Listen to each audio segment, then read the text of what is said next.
Hi, welcome to my Eden's Garden card tutorial and product review. Eden's Garden comes out on November 2nd. Please mark it on your calendars if you like this product because it will sell out.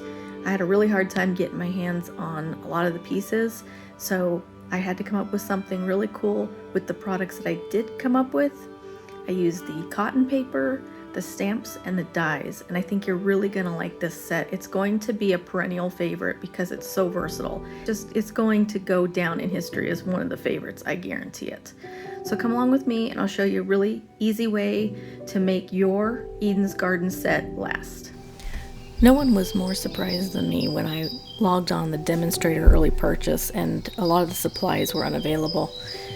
I ended up ordering cotton paper, which I kind of thought was going to be more like a handmade designer series paper based on the pictures I was seeing, but it turned out to be more like a tissue paper. So after a few trial and errors, I realized I was going to have to improvise to get the results I wanted. So I went ahead and used an old technique that I've used with vintage papers to stabilize them, and it involves mounting the tissue to a piece of heavier paper, in this case cardstock, and I just use a little bit of glue. I spread it like butter, very thin, with a spare paper, and then I mount it to the board. Then what happens is when you run it through the die cutting machine, it's got enough of a weight to it that it cuts beautifully. And the tissue paper isn't what I would call delicate. It's coated, so it's harder to rip. But if you're going to run it through a die machine, you've absolutely got to stabilize it with something a little thicker. To keep my design flush, I went ahead and cut out a window from my card using the same die. And then it'll just fit right in there like a puzzle piece. And it'll fit flat so that when you go to put it into your envelopes, it won't get caught. Now here I'm using garden green on a layer of soft seafoam cardstock, and I've stamped a frame around the edge, and what I'm planning on doing is creating a piece to stabilize the frame within the card. So I'm going to use this to cut little pieces of botanical elements from the die set, and what it'll do is it'll give me those pieces that will act like little bandages, and then the frame will go on the back side on the interior of the card to hide all of that cut work and create a stable place for my sentiment to sit. I wanted to take a moment and give a little bit of a shout out to a couple of people this week. Sharon Armstrong, my team leader and good friend, has helped sign me up for a class with a dynamic Australian duo, Kylie and Bruno Bertucci, and I've been going through their training program. It is a wonderful introduction to Stampin' Up! And an invaluable tool, and I'm so grateful that I've been able to go through it. And I've been meeting so many wonderful people in Australia, and I just want to give them all a shout out and say hi. It's so wonderful to see the Stampin' Up! Community at large, and really learning a lot of great things that I can even pass on to people that will sign up with me in the future. Getting back to my card design, you can see here I'm using a bone folder. This is to just get that crease real crisp so it lays flat, because there's not a very large margin between where the puzzle piece fits into the card and the hinge is.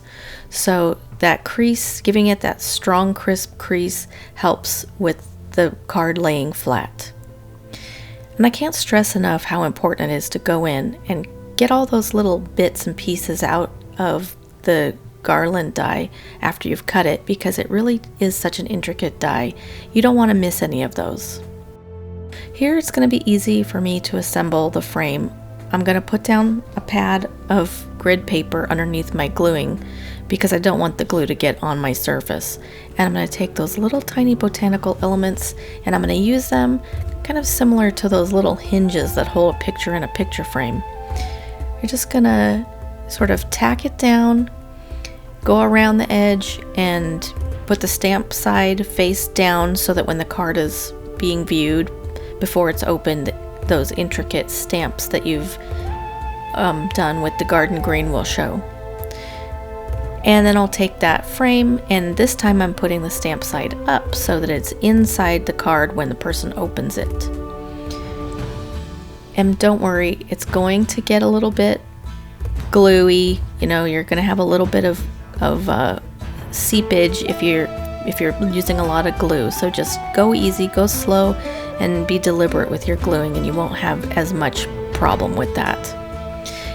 And then I'm going to take a piece from another die set, the Stitched So Sweetly large scalloped rectangle.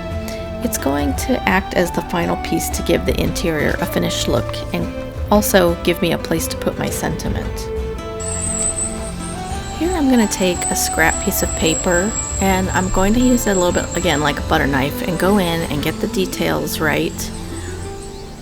Make sure that those leaves don't stick up more than I want them to when I put them in the envelope.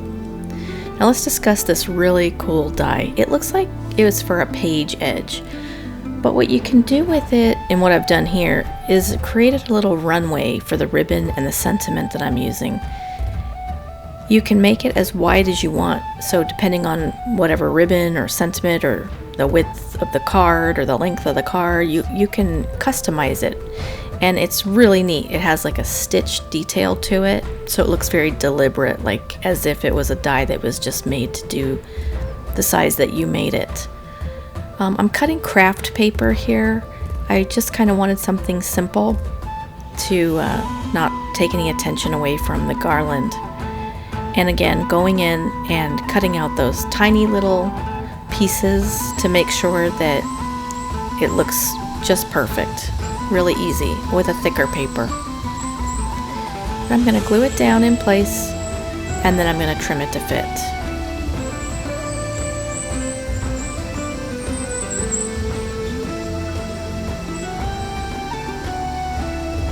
I was really sad I couldn't get a hold of the jewels that came with this set.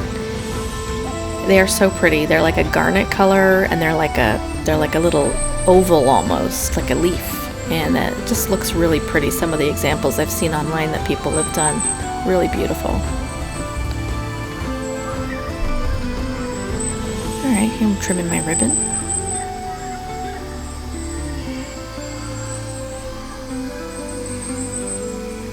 And again, this bubble that is where the sentiment is, the sentiment says, "Let's celebrate everything," and that came with the Eden's Garden set in the stamps. It's from the Stitch So Sweetly dies.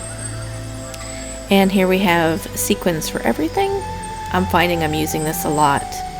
There's a really pretty pink that comes in the red set, and the green has like some peacock colors that can easily substitute out for the jewels that come with the Eden's Garden set if you didn't get them. Well, that just about wraps up my design, and I want to thank you for watching, and I hope that you'll check in with me on November 2nd and pick up a bundle for yourself.